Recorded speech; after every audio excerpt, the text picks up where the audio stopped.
ang dugong gumuhit ng ating kasaysayan, ng ating pagkatao, ng ating lahi, ay ang dugo ng kabayanihan. Mula sa mga bakas na iniwan ng ating mga ninuno, ating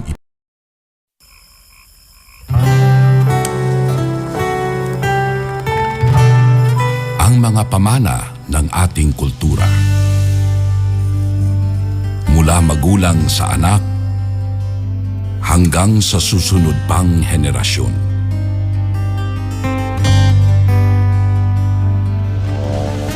Sa paglipas ng panahon, sa tahanan at sa ating pakikitungo sa kapwa, nabubuo ang mga katangiang ating pinahahalagahan. Mga katangiang humuhubog sa ating pagkatao at sa ating pagiging Pilipino.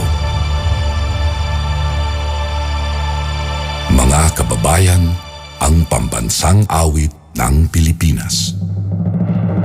Kayang magiliw, telas ng silanganan, alam ng puso, sa dibdib mo'y buhay.